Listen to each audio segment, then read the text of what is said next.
Welcome to the Tales of a Gearhead podcast. I'm your host, Stacey David.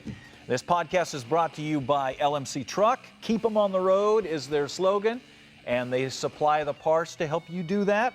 Also, Cornwell Tools, the choice of professionals and hot rods and enthusiasts alike. If you want quality tools, Cornwell's the place to go. Let's get to it.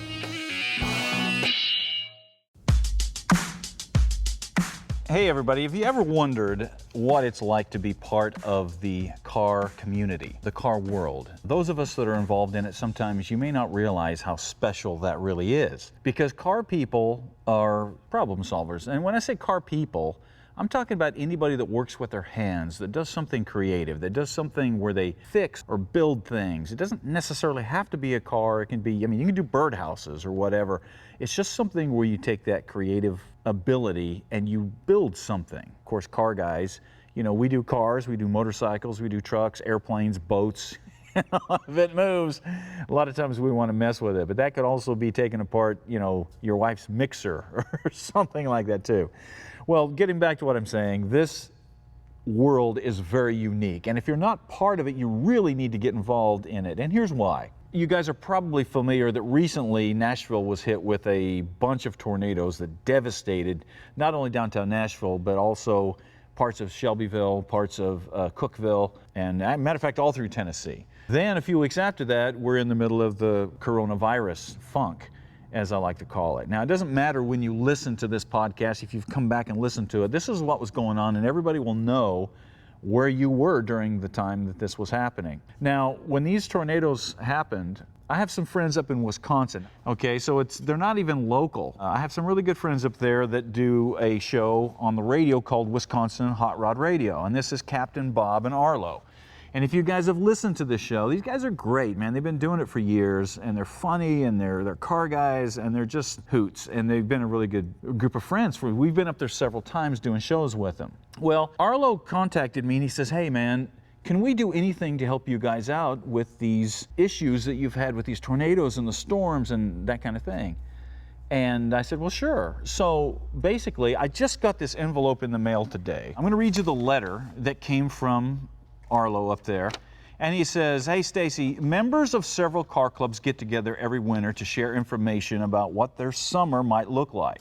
Now keep in mind, most of their summer has been canceled for car shows, but still these guys are talking about this. He said they stand up and they talk about the car shows they might cruise to or share hot rod projects that they're working on and how we can support a fellow car guy in need. A few guys brought up one of the charities that we should consider is a help Nashville area thing because we've been hit so hard with these recent storms. And then Arlo goes on to say, he said, God works in mysterious ways, because he said after those comments, I told several of my friends there that I had been texting you, which is me, about the topic. And he said that prompted all of these hot rod guys and girls to then open up their wallets and pour out real money. The next thing he says, I knew it spread across the room like a Pony Express rider carrying urgent letters.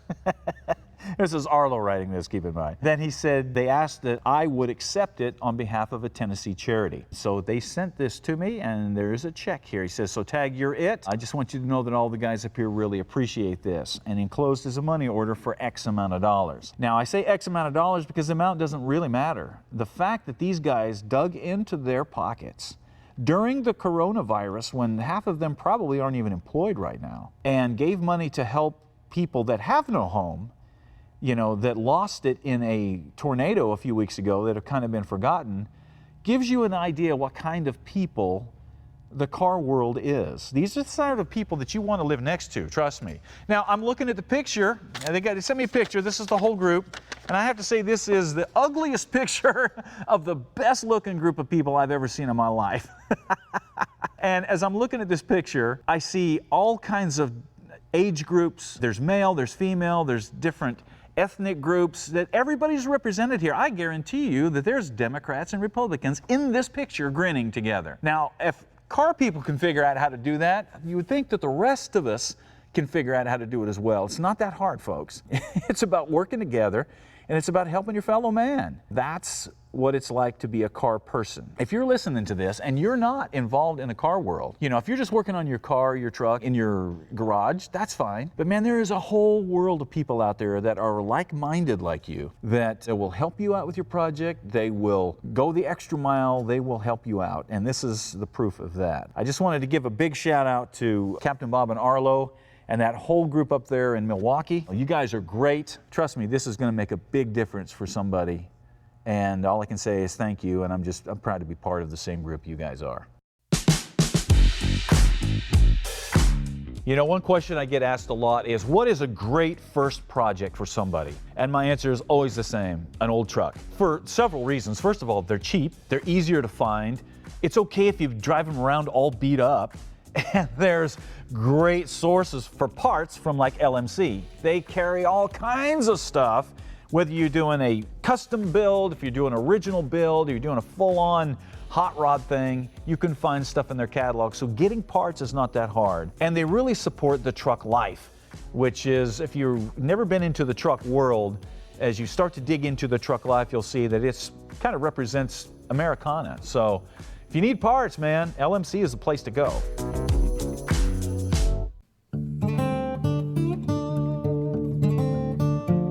Okay, I was talking to a friend of mine the other day, and he's not really much of a car guy. And he looked at me and he said, you know, Stacey, do you think it's really important nowadays for people to teach their kids to work on cars? Or is that kind of a lost thing? And I sat him down and I said, listen, here's the thing. First of all, it's not a lost thing. There is something that happens when you teach somebody how to solve a problem or to build something with their own two hands that they will carry the rest of their life. It's kind of like, remember when your dad used to take you out and show you how to do something, or that uncle or that Boy Scout leader or whatever. They said, okay, here is how you rub these sticks together and make a fire. And what they do is they equip you with knowledge that then some point in your life is going to become valuable. And being a car person, knowing how to fix something, knowing how to assess a problem, knowing how to come up with a solution is a huge thing. I remember that one time we came up on a car wreck when I was in high school, where a bus had been hit by a semi-truck. And of course there were dead people laying all over the place, and there was people trapped in the back of this bus. And they were trying to get these kids out of the back of the bus, and they were trapped in, you know, around the seats. And I remember it was the car people that came in and they got a lever and they started levering those seats, pulling on this pole that they were sticking in there, and we kept pulling on it different directions and we couldn't get enough leverage to do it. And then this person steps up and he goes, hey, if you stick it here and pull here and use this kind of fulcrum and this kind of leverage, you'll have enough to move that seat out of the way. And sure enough, that's what we did. And I remember thinking at the time, who was this guy? It was the science guy.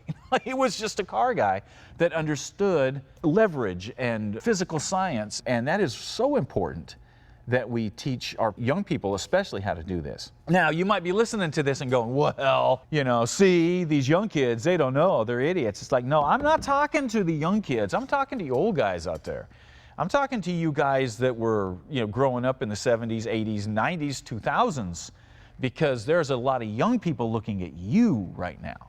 So the burden falls on you as a car guy to be passing this stuff on. So when you find yourself out working on a car and that neighborhood kid comes by or whatever, man, share that knowledge that you've got. You've got a lot of it. If you've been out there tweaking on that car or that truck, you know stuff. And trust me, man, these young people, male or female, they're going to be interested. Because it's cool. I mean, keep in mind that this generation has grown up on cell phones. Cell phones don't give you anything. Man, when you hear that engine fire up, trust me, they're going to put that cell phone in their pocket and they're going to, you know, experience that motor rumbling and that thing moving down the road and the smell of the fumes and all that great stuff that we love. So if you're one of those guys, man, make sure you're sharing what you know. You know, one question I get a lot these days is, where do you go to find quality tools? And that's a legitimate question, because you used to be able to go down and buy them at the hardware store, but you can't anymore. But a great solution is somebody like Cornwell Tools. Not only are they America's oldest tool company, they've been in business 100 years, man, so they know what they're doing. It's the top level tools, but they also deliver right to your door. So all you have to do is get on their website, find out where a dealer is near you, and the guy will show up. You know, you can have him show up weekly, daily, monthly, whatever, and he will take care of your tool needs. So if you're looking for quality tools, the best in the business, check out Cornwell. You won't be disappointed.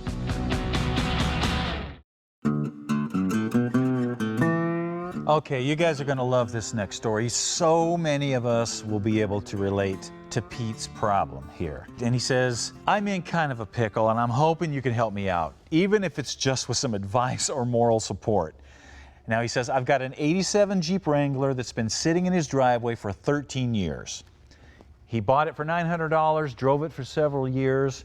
It had a tick in the engine nobody could fix. He finally put it in the shop. He put in a new Jasper engine and it ran great. Then he put 500 miles on it, and then going over a speed bump, he grenaded the rear Dana 35. Oh, okay. All right, just wait a minute here. You grenaded the rear end going over a speed bump? What were you, would you hit it at 30 miles an hour? Are you trying to catch some air over that thing? Yeah, don't tell me you were just putting around. You don't grenade rear ends that way, Pete. I know what you did. We were out one time. I was on a junket for Goodyear. That's where they take us out. It was me and some other magazine people and some car people, and we were testing the new Goodyear tires, and they gave us all these new TJ Jeeps. They took us out in the desert, and they said, do what you want.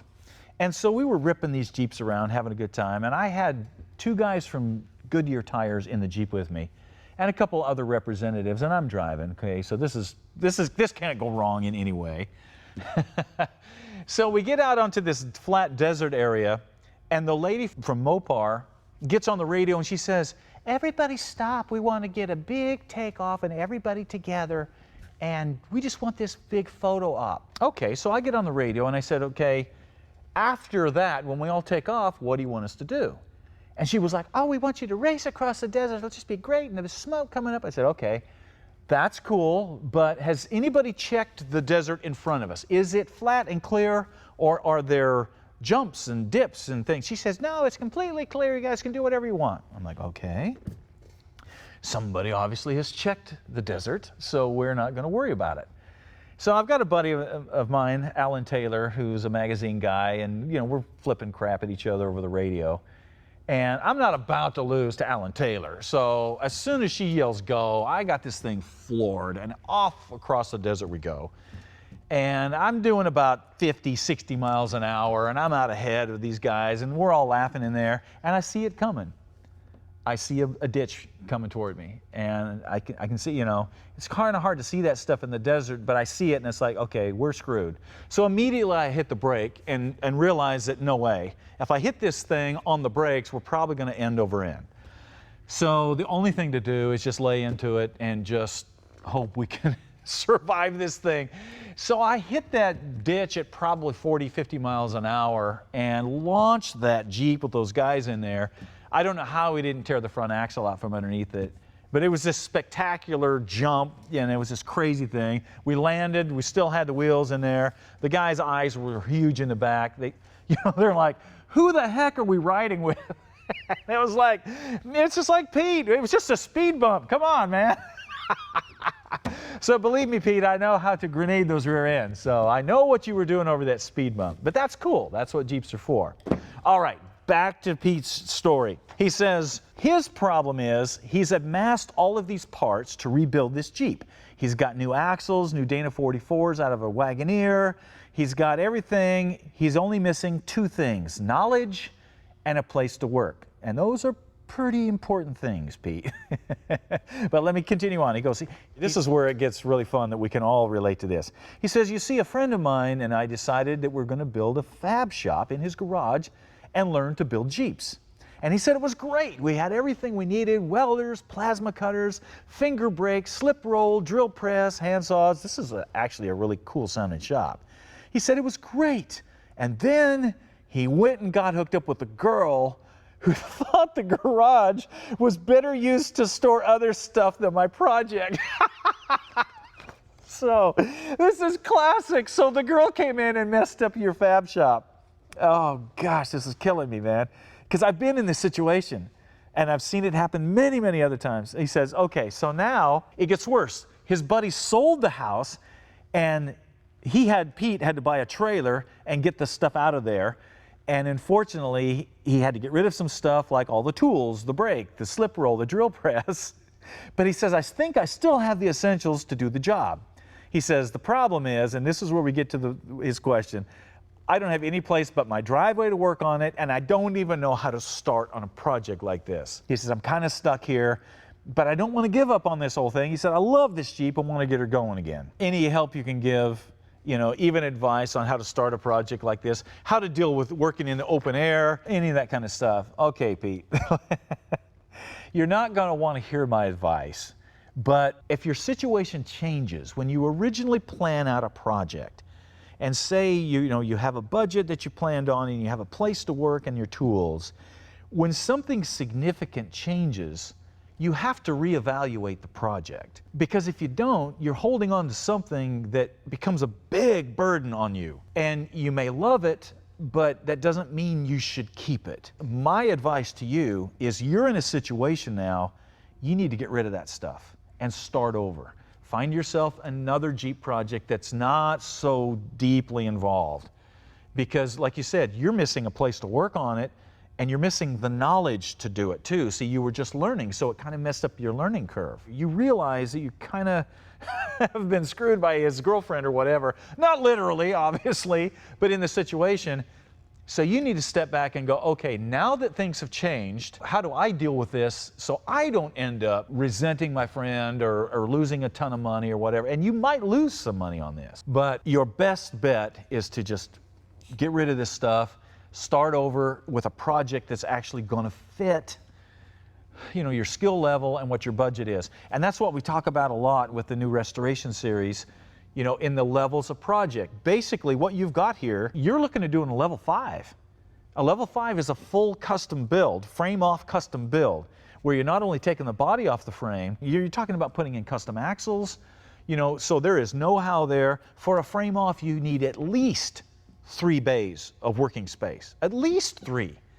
I mean, you need 1 bay for the vehicle, you need 1 bay for the body and the parts you took off, and you need that 3rd bay just for your working space. And that is at a minimum. That grows depending on the tools you've got. So just based on that, man, you are not in a position to make this happen. That's what I would suggest.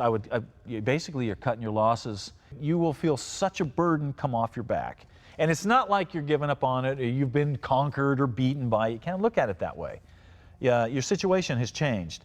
Now, for those of you that are out there that have a project and you don't have an area to work on it, there is some things that you can do. For example, Pete talks about being in a really nice neighborhood, and they would frown on the fact that he would bring out, you know, things and work on them in the driveway. Well, there are some ways to get around that. If you plan a day, usually codes have a real problem with a vehicle sitting on blocks in your driveway. What they don't have a problem with is a tent in your backyard. That's right. You can go down and get yourself a nice tent that's covered, and you can bring your project into that backyard, your axles or pieces of it. You can work on it, and then when you're done, you bring down the tent, and no one ever knew what you did, and you get it back in the garage. So there are ways that you can utilize working space that doesn't bring codes down on you. But you have to be very careful with that. And if you're going to go that route, you really need to plan out your days, how you're going to do it. Get out there, do the work, and then get back, you know, into your garage. Believe me, I have been in this situation many times. There has been several projects over the years that I have been deep in the middle of them. One of them was the Harry Hauler that I did back on trucks. I loved that truck. But when I swapped shows and started doing gears, I started building the Rat Roaster, you know, the 32 Ford, I had no place for the Harry Hauler, and I had to come to the decision of like, okay, am I ever going to do anything with this project, or do I need to move on to something else? And for that particular project, I needed to sell it and get rid of it. And here's the deal. Anytime that you sell a unfinished project, you're going to lose money, man. Let me tell you. You just do. Because, you know, you just don't get your money back out of it. You have to understand that. Those of you that are out there that are trying to get rid of something, you're like, well, I just want to get my money back out of it. That's not realistic. When you're dealing with something that's unfinished, you got to realize that sometimes you just, you know, got to cut your losses and save your soul, so to speak. And hopefully you're still friends with your buddy. You know, it sounds like he might have his own problems. And believe me, you're getting off easy because your Jeep is the problem. If he's having problems with that girlfriend, that's much more expensive than your Jeep. And I'm just going to leave it at that. Keep in mind, this podcast is made possible by our friends at LMC Truck and our friends at Cornwell Tools. All right, that wraps it up for us today. It is time for you to get out there, start working on something, build something with your own two hands, send in your questions, send in your pictures, let us know what you're working on. All right, we'll see you later.